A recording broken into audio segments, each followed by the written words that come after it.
আসসালামু আলাইকুম রহমতুল্লাহ বারকাতুহু। প্রিয় দর্শক, কেমন আছেন? আশা করি সবাই ভালো আছেন ইনশাআল্লাহ। দেশের বাইরে থেকে যারা আমার ভিডিও দেখতেছেন, সবাইকে আন্তরিক শুভেচ্ছা ও অভিনন্দন জানিয়ে আজকের ভিডিও শুরু করছি।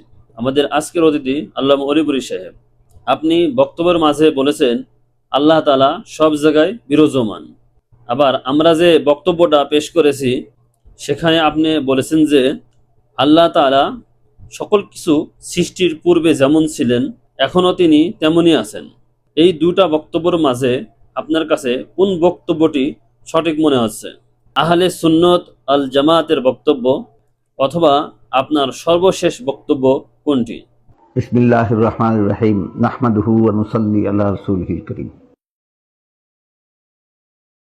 আমি যে সমস্ত বক্তব্যে বলেছি আল্লাহ মানুষের সমাবেশেও থাকেন, বিভিন্ন স্থানে অমুকখানে তমুকখানে থাকেন, এই মর্মে যেসব বক্তব্য দিয়েছি, এইসব বক্তব্য পবিত্র কুরআনের এবং হাদিসের বিভিন্ন বরাত সহকারে দিয়েছি। কুরআন হাদিসের যত স্থানে আল্লাহ কোন স্থানে আছেন বলে উল্লেখ করা হয়েছে, যেমন কোথাও বলা হয়েছে সমস্ত লোকের সাথে সাথে থাকেন, কোথাও বলা হয়েছে 3 জন মানুষের সমাবেশে আল্লাহ থাকেন, কোথাও বলা হয়েছে 5 জন মানুষের সমাবেশে আল্লাহ থাকেন। এমনকি এক পর্যায়ে আল্লাহ বলেছেন ওমা কুন্না গাইবিন, আমি কোথাও অনুপস্থিত নই। তেমনিভাবে হাদিস শরীফে আল্লাহ রসুল বলেছেন ইন্নাকুম লা তাদউনা আসাম্মা ওয়ালা গাইবা, তোমরা যার কাছে দোয়া করো তিনি বধির নন, তিনি অনুপস্থিত নন।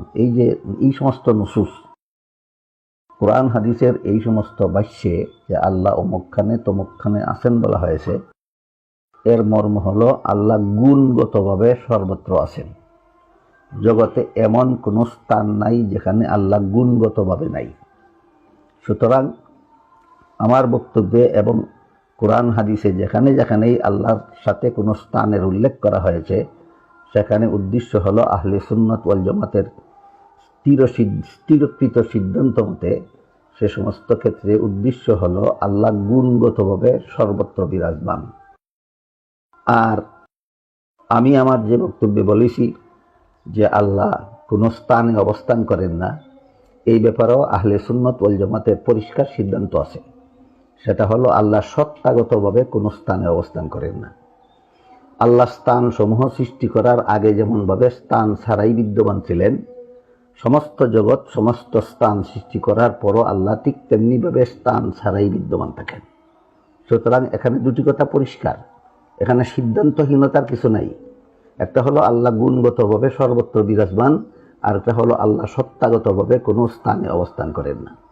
একটারে আরেকটার সাথে একাকার করে দিলে বিভ্রান্তির সৃষ্টি হবে। আমার ছেলে যদি কোনো বক্তব্যে বলে থাকে যে আল্লাহ সত্তাগতভাবে কোনো স্থানে অথবা আরশে আছেন, আল্লাহ সত্তাগতভাবে আরশে। সত্তাগতভাবে কোথায়? আরশে। আমার ছেলে যদি কোনো বক্তব্যে বলে থাকে যে আল্লাহ সত্তাগতভাবে কোনো স্থানে অথবা আরশে আছেন, তাহলে আমার আশঙ্কা হয় সে বর্তমান সময়ের চরম ফিতনাবাজ লামাযাবিদের খপ্পরে পড়ে বলেছে।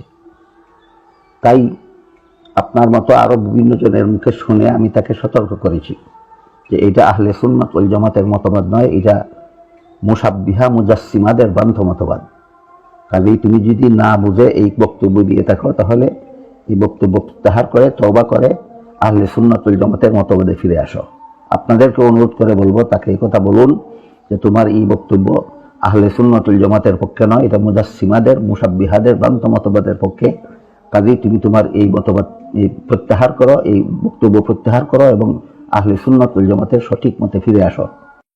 অগত্যা আল্লাহ না করুন, আমিও সতর্ক করি, আপনারাও সতর্ক করার পরে যদি এই ভ্রান্ত মতবাদ থেকে ফিরে না আসে, তাহলে আপনারা যারা আমার এবং হক্কানি উলামায়ে কেরামের এই দিক নির্দেশন অনুপাতে যারা হক পথে চলেন, হক আকীদা পোষণ করেন, হক পথে চলতে চান, আমি আপনাদেরকে বলবো যে কামরুল ইসলাম যদি তার ভ্রান্ত মতবাদ থেকে ফিরে না আসে, তাহলে আপনারা তার অনুসরণ করবেন না, সে পথভ্রষ্ট। আপনারা কেউ আমার ছেলে মনে করে যদি এই পথভ্রষ্ট হওয়া সত্ত্বেও তার অনুসরণ করেন, আপনারাও পথভ্রষ্ট হবেন। এই জন্য আপনারা দায়ী থাকবেন, যে পথভ্রষ্ট করবে সে দায়ী থাকবে, এর কোনো দায়ভার আমার উপর বর্তাবে না। প্রিয় দর্শক, এতক্ষণ পর্যন্ত যে আপনারা গুরুত্বপূর্ণ আলোচনাটা শুনতেছিলেন। অবশ্যই আপনার মূল্যবান মতামত কমেন্ট বক্সে জানাবেন। দর্শক, আজ এই পর্যন্ত।